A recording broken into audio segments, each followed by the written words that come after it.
कर्नाटक के बीजापुर से करीब कुडगी में मौजूद एनटीपीसी थर्मल प्लांट में आग।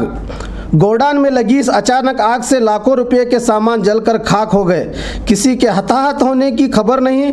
इस आग को बुझाने के लिए कई अग्निशामक गाड़ियां लगी हैं। आग लगने की वजह अब तक पता नहीं चली। अधिकारियों ने इस मामले में कुछ भी बताने से इनकार किया।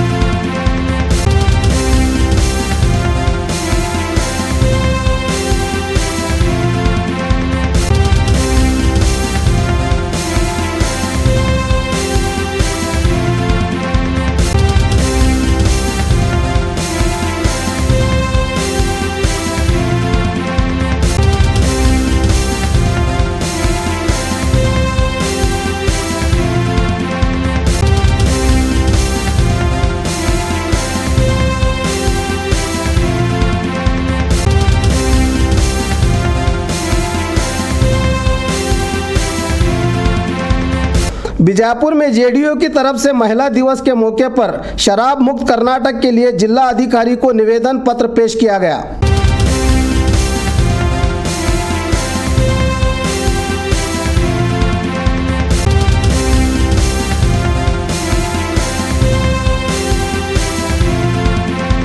ಇವತ್ತು ಮಹಿಳಾ ದಿನಾಚರಣೆ ಆಗಿರುವುದರಿಂದ ನಮ್ಮ ಸಂಯುಕ್ತ ಜನತಾದಳದಿಂದ ಮಹಿಳಾ ಸಂಘಟನೆಯಿಂದ ಪಾನ ನಿರೋಧ ಕಾರ್ಯಕ್ರಮವನ್ನು ಹಾಕ್ಕೊಂಡು ಜಿಲ್ಲಾಧಿಕಾರಿ ಆಫೀಸ್ಗೆ ಅಂದರೆ ಗಾಂಧಿ ಚೌಕದಿಂದ ಮೆರವಣಿಗೆ ಮೂಲಕ ನಮ್ಮೆಲ್ಲ ಅಕ್ಕ ತಂಗಿಯರೊಂದಿಗೆ ನಾವು ಇಲ್ಲಿ ಬಂದು ಜಿಲ್ಲಾಧಿಕಾರಿಯವರಿಗೆ ಮನವಿ ಕೊಡ್ತಾ ಇದ್ದೀವಿ।